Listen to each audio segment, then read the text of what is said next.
aku ini bingung, Mbak. Bingung kenapa? Ini loh, seringkali temanku itu tanya tentang Allah Tritunggal, tentang Trinitas tuh aku nggak bisa jawab ya. Iya, tapi kita kayak sering ya Mbak Dina ya ditanya tentang Trinitas itu. Iya. Bingung juga sih saya kadang-kadang Pak. Waduh, kemarin tuh ditanya, Tuhanmu telu yo? Hah? Telu? Bingung saya nih, mau jawab apa begitu loh. Iya. Toh. Bu Dina juga sering bingung hal itu juga ya? Saya juga sering bingung bagaimana menjawabnya. Iya, yang mudah dimengerti gitu loh kira-kira ya. Iya. Terus ya, gimana enaknya? Kira-kira ini kita enaknya diskusi sama siapa ya? Maksudnya itu ngobrol gitu loh, yang enak itu tanya sama siapa gitu loh Mbak. Sama siapa ya? Sama siapa ya Mbak Dinio? Pak Sabat. Pak Sabat. Pak Sabat itu, kalau Pak Sabat itu levelnya sama saya ya 11-12 lah. Oh iya. Siap. Waduh. Siapa yo? Siapa? Pak Dandung. Pak Dandung suwi terus 24 jam kayak Mbak ya. Atau gini aja paling enak itu ya. Kita bertanya kepada orang yang ahli. Bagaimana menjawabnya. Iya, mari kita menghubungi Bapak Swiknya Suwondo. Oh iya. Iya, betul benar. Swiknya Suwondo. Itu kan ahlinya ahli, intinya inti. Core of the core. Saya jadi ingat seseorang. Mbak, dengan telepon Mbak. Gitu tak? Telepon ya? Gak apa-apa tak? Tiba-tiba saya telepon gitu, gak apa-apa ya? Mau kita perlu ya? Iya, kita perlu kok. Beliaunya pasti siap sedia. Saya coba dulu ya. Iya Mbak. Halo? Ngapunten, selamat bertemu Bapak Pendeta Swiknya Suwondo. Ini saya mau ngerepoti Pak. Bapak ada waktu ya untuk datang ke tempat kita hari ini? Oh, nggih sampun, matur sembah nuwun. Terima kasih banyak Gusti berkahi. Bisa Mbak? Bisa ya. Oh iya, kita tunggu aja. Aduh ya wis. Kalau beliaunya bisa datang. Ya. Mantap, kita bisa tanya-tanya banyak. Loh tadi saya lupa. Saya tadi mau bilang, Pak nanti saya aturi kopi gitu. Saya lupa. Saya lupa. Ngopi tuh ya. Ya, tapi nanti lah kita jam. Ternyata sudah. Berarti tadi sudah OTW, sugeng siang, ya Pak. Moga pinara. Selamat datang di tempat kita. Namanya tetangga ya cowok. Iya, kan dekat sebetulnya sebelah. Tunduk gitu ya. Iya. Kan di sebelah rumah. Iya.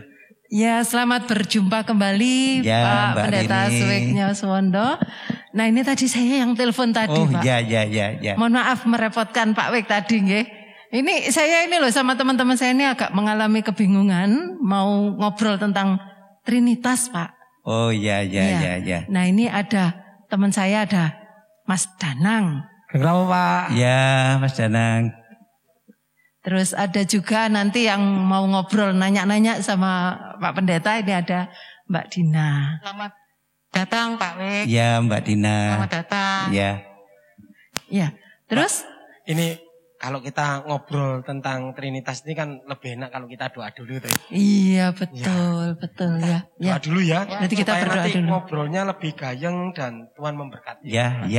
Baik. Gitu. Mari kita satu dalam doa, mari berdoa. Ya, mari. Bapa di dalam kerajaan surga, kami berterima kasih. Hari ini Tuhan berikan kami kesempatan boleh bertemu satu dengan yang lain. Dan terutama bertemu dengan Bapak Pendeta Swiknya Suwondo. Dan hari ini kami akan berdialog tentang Allah Tritunggal. Kiranya Tuhan menolong kami dengan hikmat dari Tuhan untuk bercakap-cakap dengan bijaksana, dengan baik, dan lebih mengenal Engkau. Terima kasih Tuhan, kami mau serahkan hamba-Mu Bapak Pendeta, kiranya Tuhan berkati dan kami semua yang berdialog maupun yang mendengar dapat memperoleh berkat yang luar biasa. Terpujilah nama-Mu, di dalam Yesus kami berdoa. Amin. Amin. Terima kasih Pak Danang. Ini kan bulan Alkitab tuh ya? Iya benar, bulan kitab suci. Ya sebelum dimulai, mari kita dasari dengan kitab suci ya. Ya. Mari kita membaca Alkitab sebelum kita mulai dari Ulangan 6 ayat 4 sampai 9. Dengarlah hai orang Israel, Tuhan itu Allah kita, Tuhan itu Esa. Kasihilah Tuhan Allahmu dengan segenap hatimu dan dengan segenap jiwamu dan dengan segenap kekuatanmu. Apa yang kuperintahkan kepadamu pada hari ini haruslah engkau perhatikan. Haruslah engkau mengajarkannya berulang-ulang kepada anak-anakmu dan membicarakannya apabila engkau duduk di rumahmu, apabila engkau sedang dalam perjalanan, apabila engkau berbaring, dan apabila engkau bangun. Haruslah juga engkau mengikatkannya sebagai tanda pada tanganmu, dan haruslah itu menjadi lambang di dahimu. Dan haruslah engkau menuliskannya pada tiang pintu rumahmu dan pada pintu gerbangmu. Terima kasih. Baik, terima kasih ya Mbak Dina ya sudah membacakan firman Tuhan, ayat firman Tuhan buat kita semua. Siang hari ini seperti yang tadi kita ngobrol di awal ya. Bahasan kita ini bahasan kita ini lumayan loh. Lumayan berat juga. Karena tentang Trinitas ini itu banyak sekali perdebatan, bukan saja di antara kita sendiri orang-orang Nasrani, tetapi juga bisa juga kita dengan orang-orang di luar kita. Betul kan ya Pak Danang ya? Nah Pak. Itu makanya enaknya kita ini mulai dari mana ini Pak? Kalau saya sih pengennya tanya ini loh. Pengen tanya apa? Pertanyaannya banyak kayaknya Pak Danang ya. Saya tak mikirin loh, awalnya kok timbul Trinitas itu dari mana? Wong di Alkitab itu kan tidak ada tuh. Akulah Allah Trinitas itu kan tidak ada tuh ya. Tidak ada. Kalau ini tadi kita baca di ulangan itu kan akulah Allah yang Esa. Nah, tidak ada yang menyebutkan akulah Allah Trinitas itu. Nah, gimana itu? Bagaimana ini Pak? Awalnya ya. Iya. Gimana Pak Wik? Iya, terima kasih. Jadi waktu Mas Dandung sama Mas Sony ya ke rumah. Iya betul. Sebelum Mbak Rini telepon itu cerita tentang ini. Lalu saya bilang, waduh lek ngobrol bareng temane Trinitas itu abot. Orang iso mau ngobrol bareng ya mestinya istilahnya santai. Tetapi baiklah kami akan mengupayakan nyeritani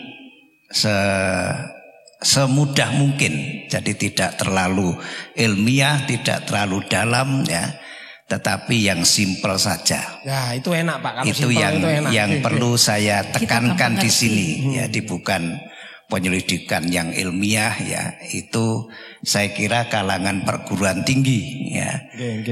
Nah yang perlu kami aturkan sebelum kita sampai pada pertanyaan Mas Danang tadi, bahwa berbicara tentang Trinitas itu kita berbicara tentang Allah ya, bukan tentang sesuatu, bukan tentang persoalan-persoalan tertentu, tetapi tentang Allah yang hidup ya, tentang Allah yang hidup.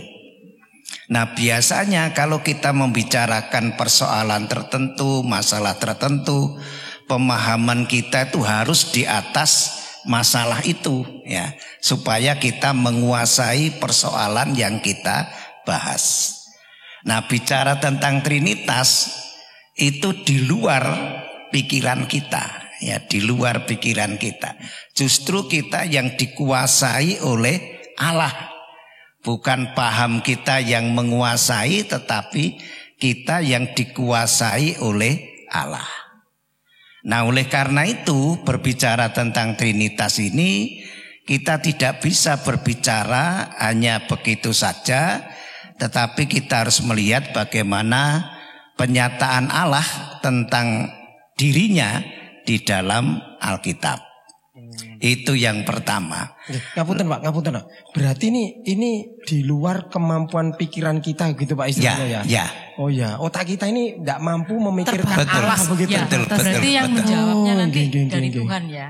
Ya, tidak mampu kita menjangkau pikiran Allah itu. Karena pikiran kita ini justru dibawa dan dikuasai oleh Allah. Ya. Nah, sehingga kalau kita urut berikutnya, kita tidak mungkin menjelaskan Tritunggal ini menjadi masuk akal ya. Secara tuntas gitu. Ya, tuntas jelas itu tidak mungkin. Ya, tidak mungkin. Nah, ini yang perlu kita catat.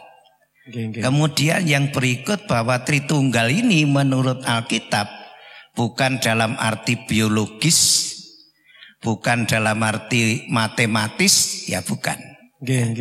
Arti biologis kalau Allah itu Bapa berarti Allah laki-laki. Kalau Allah itu anak berarti Allah punya anak. Itu arti secara biologis. Ya. Kalau matematis 1 + 1 + 1 mestinya 3. Tapi ini 1 jadi 1. Jadi bukan dalam arti matematis, tetapi dalam arti etis. Ya, dalam arti etis.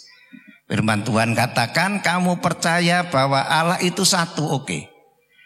Tetapi setan-setan pun juga percaya bahwa Allah itu satu. Ya.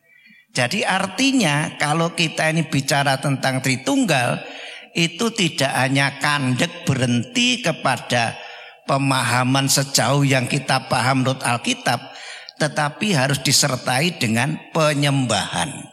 Nah ini penyembahan, iman kita kepada Tuhan itu, ya, penyembahan kita kepada Tuhan. Sehingga bicara tentang Trinitas itu kita harus tahu dengan persis. Tidak mungkin sekali lagi kita memecahkan ini menjadi logis masuk akal, itu tidak mungkin. Tetapi justru dalam rangka menjaga, menghormati rahasia Allah ini. Ya, itu. Ya, jadi seperti itu. Saya juga ingat ini Pak Danang itu kemarin itu juga bilang kalau lah ini kan kita ini ciptaan, mau membahas penciptanya ya memang bukan hal yang mudah ya Pak. Iya. Waduh, kayaknya berarti, ada yang juga mau nanya. Berarti gini Pak Wik, saya kok kepikiran juga akhirnya. Jadi gini, banyak yang bertanya, itu tidak hanya dari kalangan kita, dari kalangan luar, apalagi ini dari kalangan kita sendiri juga masih kurang paham bagaimana sih cara menjawab apa sih Trinitas itu. Terus kira-kira harus bagaimana dong Pak, biar menjawabnya itu bisa gamblang. Terima kasih Pak. Iya, mungkin sebelum penjenengan dari Mas Danang tadi nggih, tentang Pak, sejarahnya tadi. Awalnya dulu itu ya. Jadi sebenarnya tadi sudah diatur ke Mas Danang, di dalam Alkitab itu tidak ada istilah Trinitas, tidak ada. Ya, itu tidak ada. Trinitas itu adalah rumusan dari gereja mula-mula pada abad pertama, ya. Nah, kenapa gereja merumuskan Trinitas itu? Pada waktu itu gereja awal itu berhadapan dengan kepercayaan Yahudi tentang Allah itu esa. Yang tertulis di Ulangan tadi itu salah satu kepercayaan Yahudi. Sampai sekarang juga begitu, bahwa Allah itu esa. Nah, di pihak lain waktu itu gereja diperhadapkan dengan sebuah pengakuan bahwa Yesus itu adalah Tuhan. Pengakuan Petrus itu, engkau adalah Mesias, anak Allah. Ya. Lalu gereja bertanya, kalau begitu apakah orang Kristen menyembah lebih dari satu Allah? Kan begitu pertanyaannya. Wong Allah esa kok ternyata Yesus juga disebut Tuhan. Nah, dari pergumulan itu kemudian gereja saat itu, gereja awal mencoba merumuskan pergumulannya. Ada dua yang terjadi saat itu. Yang pertama yang menekankan keesaannya, melepaskan ketritunggalannya, bahwa Allah itu adalah esa, ya. Sedangkan ketritunggalan itu hanya merupakan sifat Allah, bukan oknum Allah, tapi sifat Allah. Lalu yang berikutnya yang menekankan ketritunggalan, melepaskan keesaan. Ya, dikatakan bahwa Allah itu memang esa, tapi Allah itu menunjukkan dalam tiga. Ya, tiga. Ini yang menekankan ketritunggalan, ya. Sehingga dikatakan oleh paham ini yang menekankan ketritunggalan Allah ini, Allah itu yang satu tadi menyatakan dalam tiga, bisa dibeda-bedakan satu dengan yang lainnya, tetapi tidak bisa dipisah-pisahkan. Nah, itu pergumulan terus berjalan. Kemudian abad kedua, seorang teolog namanya Tertullianus dan Origenes itu merumuskan tentang Tritunggal ini. Nah, saat itulah abad kedua itu oleh Tertullianus dimunculkan istilah Trinitas, abad kedua, ya. Karena tuntutan dari gereja harus merumuskan Trinitas itu. Dirumuskanlah itu oleh dua orang tadi, Origenes dan Tertullianus, yang merumuskan tentang Tritunggal itu. Nah, kemudian dalam sejarah berikutnya itu kita melihat bahwa rumusan Tritunggal ini kemudian atas pimpinan dan perintah Athanasius dimasukkan dalam Konsili Nicea tahun 325, ya, Konsili Nicea. Nah, saat itu kemudian diakui oleh gereja-gereja am pada waktu itu. Nah, seabad kemudian atas perintah Agustinus, ya, kemudian dirumuskanlah yang lebih diabadikan menurut Agustinus yang disebut pengakuan Athanasius pada waktu itu, ya, seabad kemudian. Nah, kemudian berkembang terus tahun 720 ya Masehi saat itu. Lalu timbullah dari Athanasius tadi, kemudian ada perumusan pengakuan iman, Symbolum Apostolikum. Itu yang kemudian menjadi pengakuan iman sekarang ini, ya. Nah, kemudian Luther memasukkan itu dalam buku Katekismus kecil, ya.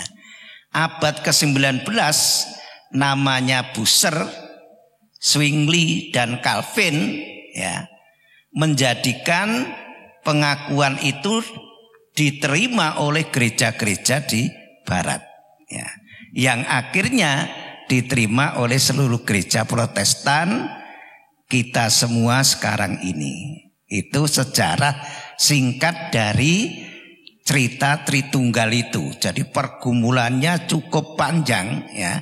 Pergumulannya cukup panjang dan hebat. Sampai sekarang pun sebenarnya di kalangan gereja sendiri itu masih ada dalam tanda petik perdebatan, ya, tentang Tritunggal sampai sekarang. Masih ada perdebatan itu. Hanya kemudian ada pendapat pribadi, ada pendapat gereja. Nah, kita sebagai Gereja Kristen Jewetan itu telah menyatakan pendapat kita sebagai lembaga menerima pengakuan iman rasuli. Ya. Jadi dengan kata lain menerima tentang Trinitas gitu Pak, ya GKJW, ya. Betul. Ya. Itu yang tadi sejarahnya begitu Mas. Nah, kemudian kalau mengenai Trinitas itu sendiri, ya. Trinitas itu secara etimologis itu artinya keesaan dalam tiga bentuk ketuhanan. Kalau kita baca di kamus, keesaan dalam tiga bentuk ketuhanan, Bapa, Anak, dan Roh Kudus, ya. Itu secara etimologis. Nah, kalau ditanyakan, misalnya ditanya apa Trinitas itu? Trinitas adalah ajaran agama Kristen, ya, yang bersumber pada penyataan Allah di dalam Alkitab. Tadi Trinitas, kita sekarang pakai istilah Tritunggal, ya. Jadi istilah Tritunggal itu pun tidak sejak awal ada, ya. Itu timbul dari dunia politis. Pada waktu itu ada istilah Duitunggal, ya. Lalu kita pakai istilah ini Tritunggal. Jadi saya ulangi, ajaran agama Kristen yang bersumber dari penyataan Allah di dalam Alkitab. Itu artinya sepanjang Alkitab tidak menyatakan apa-apa, ya. Sepanjang Allah tidak menyatakan apa-apa dalam Alkitab, kita tidak bisa menjelaskan itu. Jadi yang kita jelaskan ya sebatas yang dinyatakan oleh Allah di dalam Alkitab. Itu yang harus kita catat, ya. Kemudian Alkitab memang mengatakan bahwa Tuhan itu esa, ya. Tetapi bahwa Tuhan yang esa itu, ya, kemudian harus kita katakan menyatakan diri dalam 3 cara berada. Ini dogma yang baru, pakai 3 cara berada. Dulu hipostasis, dulu person dan seterusnya itu diambil dari filsafat Yunani. Nah itu sering kemudian menimbulkan salah tafsir. Lalu dogma sekarang pakai cara berada. Dogma kita yang sekarang kita pakai ini adalah terakhir Pak Harun Adiwiono, Iman Kristen, ya. 3 cara berada. Cara berada yang pertama sebagai Bapa, ya, sebagai Bapa yang memanggil, yang mencipta, memanggil dan menyelamatkan. Cara berada yang kedua, tadi keliwatan. Jadi ketritunggalan awake dhewe niki, ketritunggalan dalam karya dan firman-Nya, firman dan karyanya. Bukan ketritunggalan dalam arti person, kok bingung maneh matematis. Tapi ketritunggalan dalam firman dan karyanya. Nah, cara berada yang pertama, cara berada Bapa tadi dalam firman dan karyanya sebagai pencipta, kemudian sebagai orang yang memanggil dan menyelamatkan, menciptakan, memanggil dan menyelamatkan. Cara berada yang kedua itu sebagai anak dalam firman dan karyanya yang menebus, ya, menyelamatkan, menjalankan, mewujudkan, menjilmakan, ya, hakikat Allah tadi, Allah Bapa. Yang Allah Bapa tadi kan menciptakan, memanggil, menyelamatkan. Nah, Yesus ini, Allah anak ini dalam karya dan firman-Nya itu mewujudkan, menjilmakan hakikat Bapa itu. Kemudian dalam cara berada yang ketiga, Roh Kudus, ya, itu adalah dalam firman dan karyanya menyempurnakan, ya, menyempurnakan hakikat Allah Bapa di dalam tadi menciptakan, lalu memanggil dan menyelamatkan. Jadi kalau bahasa kita dulu mengenakan. Jadi ini ada keselamatan lalu dikenakan pada manusia. Kalau istilah kita kemudian menyempurnakan karya Allah itu. Sehingga ketritunggalan Allah ini, ketritunggalan dalam firman dan karyanya sejak awal sampai akhir, ya, sejak penciptaan sampai dengan akhir. Kalau penciptaan misalnya kita lihat Kejadian 1 ayat 1 sampai 3. Pada mulanya Allah menciptakan langit dan bumi. Terus Roh Allah, bumi itu dalam keadaan kosong dan campur baur, kemudian roh Allah melayang-layang di atasnya. Jadi sini ada Allah, kemudian firman itu yang mencipta, kemudian roh Allah yang memberikan hidup dan mentertibkan, ya, memberikan hidup yang menertibkan ciptaan ini. Jadi sejak awal tiga-tiganya sudah melakukan karyanya. Nah, kalau kita kembali tadi, sekali lagi jangan coba-coba kita memahami Tritunggal ini secara biologis dan matematis supaya kita tidak kesasar.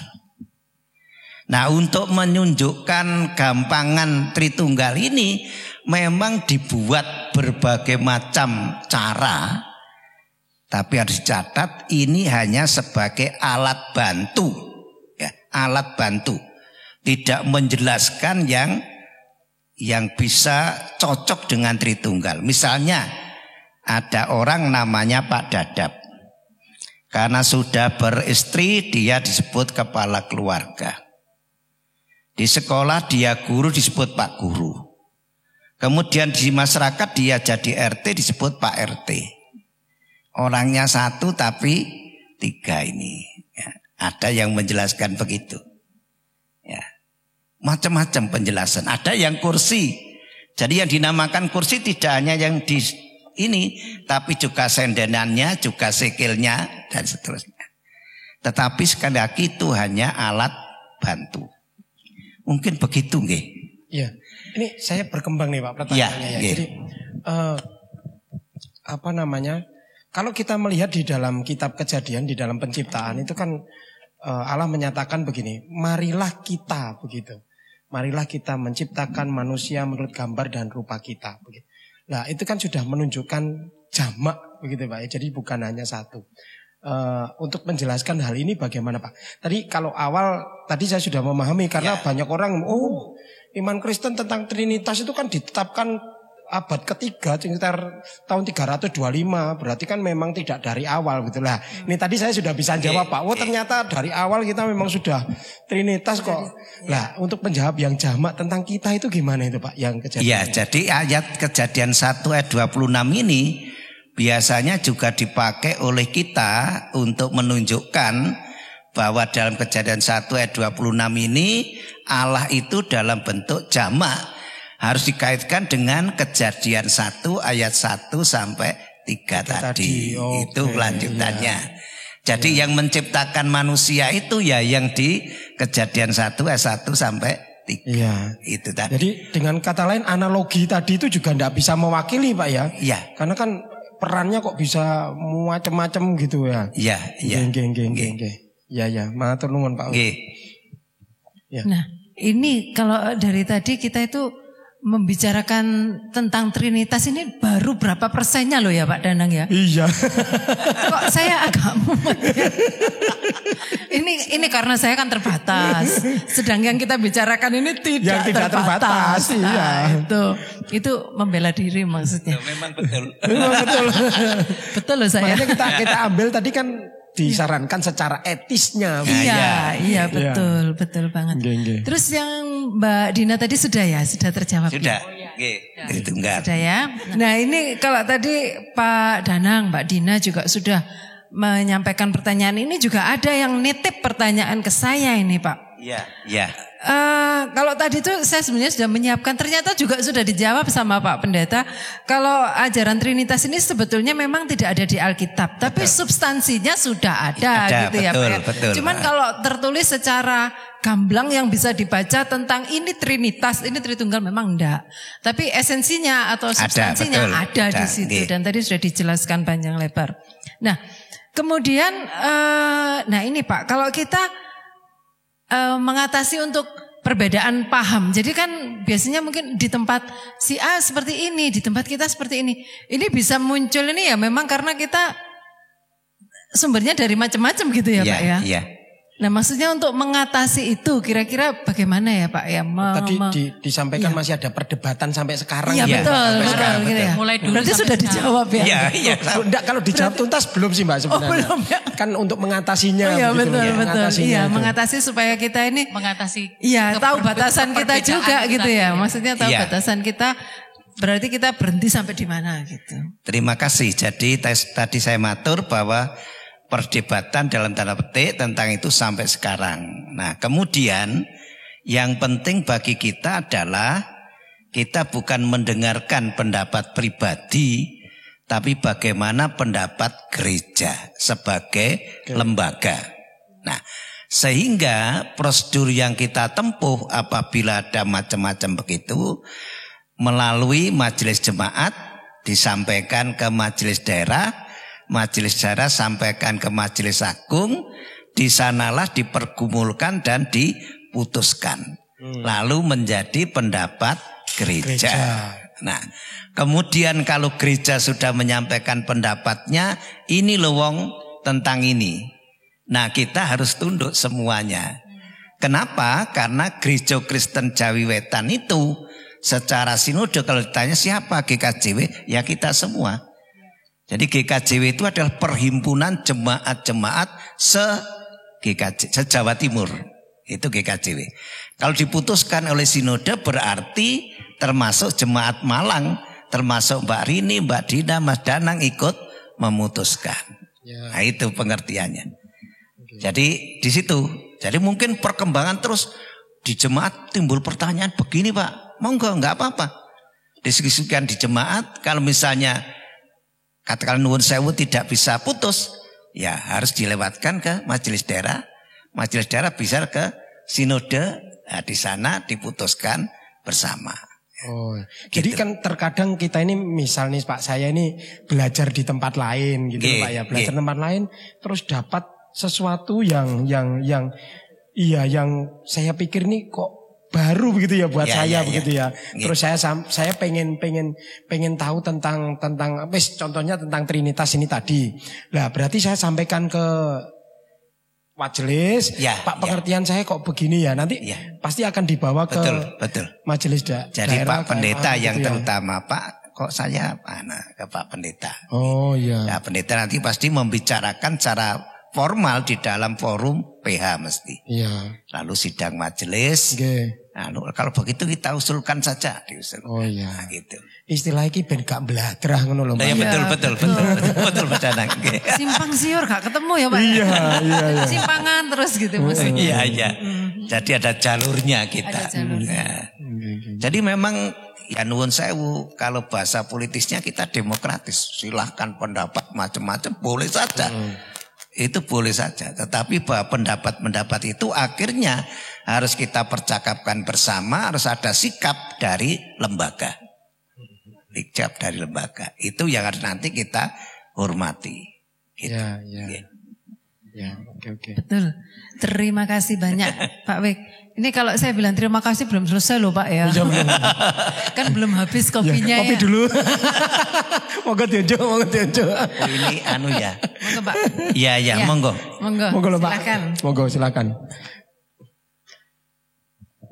Ini gayeng banget kita kalau membicarakan tentang Trinitas ini seperti sungai mengalir tiada akhir ya. Puitis ya. Ya. Nah itu ada hal-hal juga yang ini pertanyaan ini disampaikan oleh salah seorang teman juga, salah seorang sahabat saya juga Pak. Nah ini saya juga mumpung ada Pak Wik ini saya ingin tahu juga gitu loh. Ada pertanyaan itu begini, ketika Yesus berdoa di Getsemani, sebenarnya Yesus itu sedang berdoa kepada siapa? Nah, ini mungkin kalau secara pribadi saya, kalau seperti itu ya nggak usah ditanyakan. Karena ada hal-hal yang pertanyaan yang tidak bisa kita jawab, misalnya seperti itu. Tapi mungkin bisa memberikan sedikit gambaran gitu ya. Apakah Yesus itu berdoa kepada dirinya sendiri, ataukah bagaimana gitu ya Pak? Waktu Tuhan Yesus ada di Getsemani. Iya, mungkin kita bersani Markus kalau nggak salah 14 nggih. Oh, di Taman Getsemani ya, ayat 32 itu Pak. Iya nggih. Markus 14 ayat 32. Ayat 32 nggih. Di Taman Getsemani. Iya. Lalu sampailah Yesus dan murid-muridnya ke suatu tempat yang bernama Getsemani. Kata Yesus kepada murid-muridnya. Ya. Markus 14:36 ya. Ya, itu betul. Katanya, ya Aba, ya Bapa, tidak ada yang mustahil bagimu. Ambillah cawan ini daripadaku, tetapi janganlah apa yang aku kehendaki, melainkan apa yang engkau kehendaki. Ya. Jadi kalau dijawab gampangan, Yesus itu berdoa kepada Bapaknya. Ya Bapa, ya Aba, kepada Bapaknya. Lalu timbul persoalan. Lah ya kok ya apa kok jarine Tuhan kok berdoa nang bapane ya Tuhan dan seterusnya. Ya. Nah, ini juga sekali lagi rumusan dogmatis, ya. Rumusan dogmatis yang merumuskan bahwa karya Yesus di dunia ini ada dua hal. Karya dalam kerendahannya, karya dalam kemuliaannya. Kerendahannya itu mulai dari kelahiran sampai dengan turun ke dalam kerajaan maut. Ya, itu karya Yesus di dalam kerendahannya. Kemudian karya Yesus dalam kemuliaannya mulai dari bangkit, naik ke surga, sampai datang kembali sebagai hakim. Nah, ayat ini apa yang dilakukan Yesus di Taman Getsemani itu salah satu hal yang menunjukkan karya Yesus dalam kerendahannya. Artinya sebagai manusia. Ya. Nah, ini yang repot juga bahwa dogma kita mengatakan Yesus itu 100% ilahi dan 100% manusia. Ya, sungguh-sungguh manusia, memang dia lahir dan seterusnya menjadi besar, menderita dan seterusnya.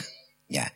Jadi di Taman Getsemani itu karya Yesus dalam kerendahannya yang menunjukkan bahwa dia betul-betul manusia. Ya. Manusia. Nah, kenapa kok Yesus ini harus menjadi manusia? Karena yang diselamatkan adalah manusia. Supaya dia benar-benar merasakan penderitaan manusia. Dia benar-benar merasakan bagaimana beratnya hukuman dosa yang harus ditanggung oleh manusia.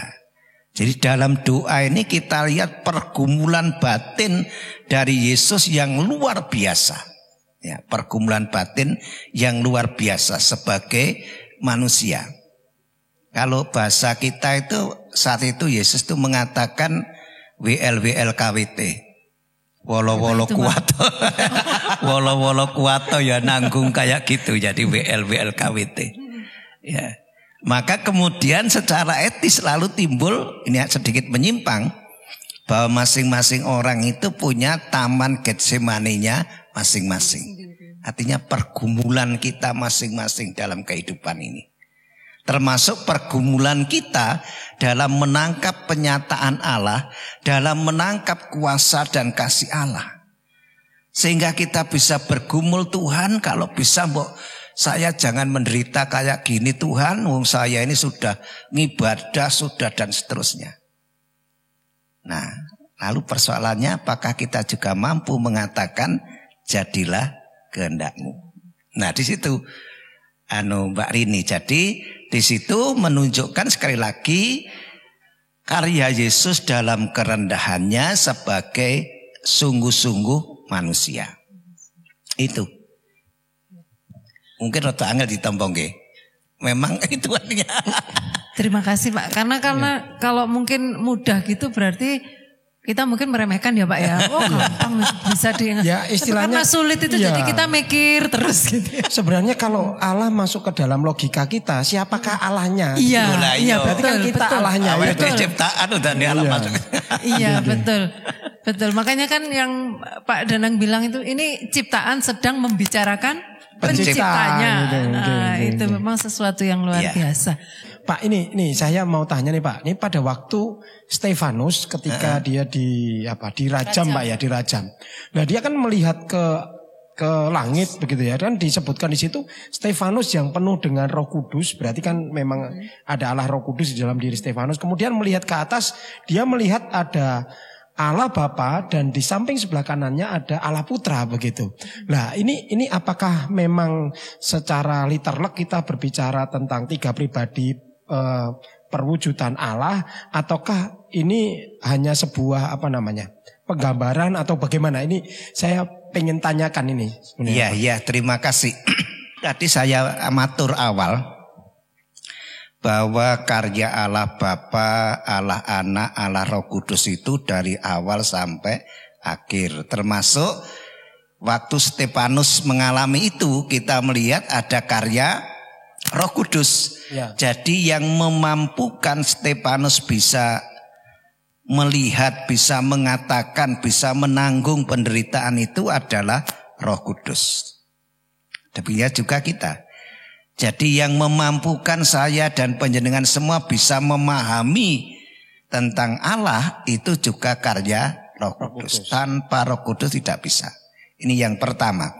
Lalu yang kedua, kalau kemudian Stefanus melihat ada Allah, kemudian Yesus di sebelah kanannya. Apakah Allah itu sebelah kiri, kemudian Yesus sebelah kanannya? Di sebelah kayak pengakuan iman kita. Duduk di sebelah kanan Allah Bapa. Ya. Apakah Allah Yesus sebelah kanan, kemudian Allah sebelah kiri? Jadi gambaran ini sebenarnya dari Mazmur berapa dia 100 berapa itu, yang di sana sebenarnya Raja Daud menggambarkan dirinya sendiri bahwa keistana Raja Daud itu berada di sebelah kanan bait suci, ya, malah ruang maha suci di mana tempat kehadiran Allah. Nah, gambaran ini ingin menunjukkan kepada Daud, pemikiran Daud saat itu, bahwa dia menerima kekuasaan, kemuliaan menjadi raja ini, ya, karena kuasa Allah. Sehingga kalau digambarkan Allah Bapa, Yesus sebelah kanan, itu tidak berarti jejer-jejer di sana, tetapi artinya bahwa Yesus menerima kuasa kemuliaan dari Allah. Kekuasaan dan kemuliaan dari Allah. Misalnya sekarang di pemerintah, kita melihat katakanlah Pak Wakil Presiden, itu tangan kanannya Presiden. Apa artinya Pak Wakil itu tangan kanan, minta gede nih tangan kanannya. Itu artinya orang yang diberi kekuasaan, kewenangan, kemuliaan untuk menjadi wakil presiden, bahkan suatu saat diberi kekuasaan, kewenangan untuk menjalankan tugas-tugas presiden. Gitu artinya. Bukan tidak ada kanan kiri, tidak ada atas bawah. Kenapa? Karena Allah itu adalah roh. Itu Yohanes 4 ayat 24. Ini. Matur nuwun, Pak. Nah, kenapa Mbak Dina ada yang mau ditanyakan lagi? Kok Mbak Dina saja mumpung kita ketemu ini dengan Pak Tadi Pendeta. kan sudah bicara tentang Roh Kudus gitu ya. Roh Kudus ini mungkin sedikit. Roh Kudus itu bisa dipanggil gitu ya. Maksudnya gini. Tuhan datanglah kepadaku, rohmu datanglah kepadaku, atau bagaimana Pak? Saya dengar itu dari orang lain, gak bisa Roh Kudus itu dipanggil. Tapi menurut Bapak bagaimana itu? Iya, terima kasih. Jadi pertama yang harus kita tahu bahwa Allah itu memiliki otoritas. Ini jadi otoritas Allah itu. Artinya bahwa Allah itu tidak bisa kita kendalikan. Nah, itu tidak bisa. Jadi kayak gini Pak yo. Terimalah Roh Kudus. Wus ngono kayak main volley gitu Pak yo. Itu enggak bisa. Ya. Jadi enggak bisa. Sehingga kita mohon Tuhan datanglah rohmu kepada kami. Ya bisa saja mohon. Tetapi kita tidak bisa memaksa. Itu adalah otoritas Allah. Jadi otoritas Allah. Kemudian yang berikut, jangan sampai kita lalu nuwun sewu dalam tanda petik mempermainkan itu seolah-olah Roh Kudus iso diperintah gitu. Jangan sampai. Itu malah dosa terhadap Roh Kudus. Maksudnya tidak boleh diperintah itu seperti apa Pak? Lah kayak awake dhewe kan maksa Roh Kudus supaya ini kan merintah Roh Kudus. Lah kayak Mas Danang tadi. Jadi sebenarnya ketika kita percaya Yesus, Roh Kudus itu sudah di dalam diri kita. Iya. Jadi waktu kita dibaptis dalam nama Allah Bapa, Putra dan Roh Kudus, Roh Kudus ada. Awake dhewe sudah menerima Roh Kudus. Bahwa adewe bisa tetap beriman sampai sekarang itu karena karya Roh Kudus. Roh Kudus. Bahwa kita kuat menahan segala pergumulan kehidupan ini juga karena karya Roh Kudus. Bahwa kita tahu tentang kebenaran, tahu tentang keadilan, tahu tentang kekudusan, itu karya Roh Kudus. Itu. Jadi, dan kemudian jangan berpikir wah, karya Roh Kudus sing wah gitu. Iya. Betul banget. Ini berarti kalau kita berbicara kembali lagi ke Trinitas atau Tritunggal, memang tidak bisa dipahami secara biologis, tidak bisa matematis gitu ya Pak ya. Dan tidak disebutkan juga di dalam Alkitab. Ya. Nah, itu yang mungkin salah satu juga yang menjadi perdebatan, jadi banyak bermacam-macam pendapat mungkin ya. Tetapi sebenarnya meskipun tidak terdapat di situ secara esensi, substansi ada tertulis di dalam Alkitab. Nah, ini kira-kira kalau sekarang ini kita sudah pahamnya sudah sejauh berapa persen ya Pak Danang ya tentang Trinitas ini? Waduh. Karena tidak ada hentinya tadi menurut Pak Wek ini tidak akan pernah ada akhirnya gitu pembicaraan tentang dan Trinitas. Dan ini kalau diulang nih banyak semester itu ditunggal. Iya, betul. Sedangkan kita ini hanya beberapa jam. Jadi lebih hebat dari mahasiswa teologi. Berarti kita ini ahli juga termasuk ya. Iya. Ya nanti kita ngertinya kalau sudah ketemu muka dengan muka gitu loh. Iya. Tapi Trinitas seperti apa begitu gitu loh, ya. Iya. Ketemu muka dengan iya. Dengan Tuhan lah. Berarti saya terakhir aja. Baik. Apa mau saya antar? Kalau saya berani sendiri Pak. Tapi nanti saja Pak Danang dulu. Gitu. Waduh. Baik, rasanya gayang sekali ya meskipun pembicaraan kita ini sangat berat ya Pak ya tentang Trinitas. Karena kenapa? Karena memang ini yang seringkali di luar kita itu yang membuat ini sebagai senjata mungkin buat mereka gitu ya. Ya mungkin menyembah tiga ya. Gitu nuwun sewu Mbak Rini. Kenapa terjadi seperti itu? Karena nuwun sewu pola pikir yang ada itu sangat rasionalis. Logisnya ya rasionalis dan matematis. Ya. Nah pemikiran itu yang kemudian tidak bisa ketemu. Memang tidak bisa dirasionalkan ini. Nah, tadi kita ciptaan bicara tentang pencipta raiso dirasionalkan. Jadi kenapa jadi sandungan itu? Karena itu rasionalis dan matematis. Nuwun sewu tidak pernah ketemu. Ya. Nah yang berikut yang perlu kita tahu bahwa bicara masalah ini Tuhan ya itu memang ada batas-batas tertentu yang bisa dirasionalkan. Tetapi ada batas-batas tertentu yang harus bisa diterima hanya dengan iman. Ya. Jadi tidak semuanya bisa dirasionalkan. Jadi ada yang hanya bisa diterima dengan iman. Ini yang harus kita sadar. Iya. Saya jadi ingat pujian hormat bagi gitu. Allah Bapa gitu. Hormat bagi anaknya. Itu pujian itu mewakili juga tentang Trinitas ya Pak ya. Iya. Dan mungkin ini di penghujung acara ternyata meskipun kopinya belum habis. Nanti Bapak kalau sebelum kondur nanti kopinya habiskan dulu. Apa closing statement ya. Jadi kesimpulannya Allah Trinitas itu seperti apa mungkin buat bekal kita ini Pak. Buat bekal kita. Monggo Pak. Oh ya. Jadi yang pertama kayak pendahuluan kami tadi dan kayak diaturkan Mas Danang. Jadi bicara tentang Tritunggal, kita bicara tentang Allah. Bukan tentang sesuatu ya. Allah yang hidup. Awet dhewe berbicara itu kita harus sadar bahwa kita ini adalah ciptaan yang bicara tentang pencipta ya. Yang mestinya yang kita bicarakan itu kita tangkap ya, tetapi justru kita yang ditangkap ya. Itu yang pertama. Lalu yang kedua, titik tolak percakapan tentang Trinitas itu jangan secara rasionalis atau matematis ya, itu harus dihindarkan. Itu yang kedua. Lalu yang ketiga dalam bicara tentang Tritunggal kita tidak bicara hipostasis, tidak bicara person, tapi kita bicara dengan cara berada. Cara berada Allah Bapa, cara berada Allah Anak, cara berada Roh Kudus. Ya, cara berada, jangan pakai person, lalu pakai yang lain, yang istilah-istilah bisa menyesatkan. Kemudian yang berikutnya, di dalam Alkitab memang tidak ada istilah Trinitas.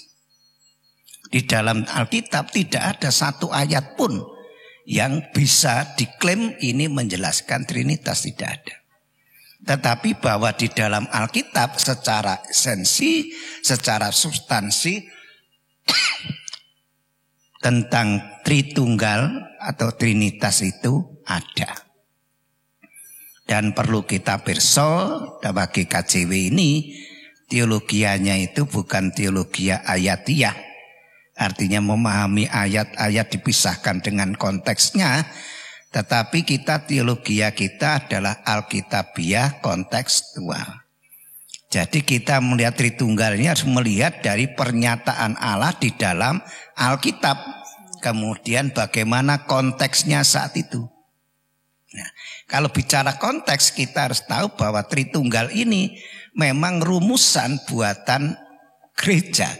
Gereja adalah manusia yang dipengaruhi oleh istilah-istilah saat itu, dipengaruhi oleh lingkungan saat itu, bahkan juga dipengaruhi oleh pemikirannya sendiri. Ya. Tetapi tidak bisa kemudian kita mengatakan ini ngawur, tidak. Bab itu kita yakin orang-orang itu dikarya oleh Roh Kudus. Begitu. Baik, terima kasih Pak Pendeta Emeritus Swignya Suwonto STH. Siang hari ini sudah membekali kita banyak hal ya Pak Danang ya. Nggih. Ya, masih ada sesuatu yang mau disampaikan? Saya rasa enggak ya. Nanti ini saya hubungi jamnya padat ya. loh. Hubungi nomor. Oh, nomor dibawain. Oh ya. Nomor dibawain. Dan siang hari ini sebelum kita usai untuk berpisah dari diskusi, siang hari ini kita mungkin tutup dengan doa ya, karena tadi kita sudah mengawalinya dengan berdoa. Ya, mari kita berdoa, Pak. Bapa di surga, terima kasih kami mengucap syukur untuk perbincangan pada saat ini Tuhan. Kami percaya bahwa Engkau memberi kami hikmat pengertian untuk bisa memahami dengan baik, mengerti dengan baik tentang Trinitas. Kami percaya Tuhan Yesus bahwa Engkau adalah Allah yang tidak terbatas. Hal-hal pengertian yang kami tidak pahami Tuhan, kami percaya dengan iman bahwa Engkau membekali kami pengertian. Bapa di surga, terima kasih Engkau juga memberkati Bapak Pendeta Suwignya Suwonto untuk terus berkarya melayani Tuhan dimanapun Engkau mengutus beliau. Terima kasih. Di dalam nama Tuhan kami Yesus Kristus, kami mengakhiri diskusi kami pada hari ini. Haleluya. Amin. Mari, karena kita tadi sudah bicara tentang Trinitas, sepertinya pujian ini ya Pak ya, ada ininya lah, masih ada kaitannya ya dengan pujian ini. Pak Danang bisa enggak? Hormat bagi. Saya tak nyari dulu ini. Oh, nyari dulu ya. Mari kita pujikan pujian hormat bagi Allah Bapa. Hormat bagi Allah Bapa, hormat bagi anaknya, hormat bagi Roh penghibur ketiganya yang esa. Haleluya, haleluya, ketiganya yang esa. Terima kasih Pak Pendeta. Sami-sami. Saya antarkan ke depan Pak. Ya. Terima kasih, sampai berjumpa lagi. Kita antar ke depan ya Pak. Monggo. Matur nuwun. Monggo. Wah, ternyata seru banget loh Mbak Dina tadi kita ngomong ya. Banyak hal yang sudah kita terima. Saya sampai nggak ngopi tadi karena antara mikir gitu ya. Tapi juga ada sih lega gitu ya. Ada jawaban-jawaban yang sudah terjawab gitu. Pertanyaan-pertanyaan yang kita pikirkan bisa ditanyakan dan bisa terjawab gitu. Iya betul. Sebelum ditanyakan juga sudah dijawab. Sudah dijawab, iya. Waduh, luar biasa loh ini Pak Pendeta ini ya. Loh kok sudah dijawab? Sepertinya sudah tahu isi hati saya. Waduh, Pak Danang ini terus, ini kan kita sudah bicara tentang Trinitas ya. Ya. Kira-kira ada lagi enggak nanti kapan-kapan? Ada lagi. Nah kita nanti sesi berikutnya. Wah ini sesi berikutnya itu tentang Biblika. Kita akan bicara tentang perjanjian lama dan perjanjian baru. Oh. Wow. Kapan itu Pak? Waduh, ini lagi ya. Kita tunggu tanggal mainnya aja. Gitu. Semoga bertemu lagi dengan trio wek-wek. Trio wek-wek gitu. Atau dengan yang lain ya. Iya. Oke, terima kasih buat hari ini. Shalom semuanya. Sampai jumpa dan sampai ketemu lagi di Ngobrol bareng pendeta.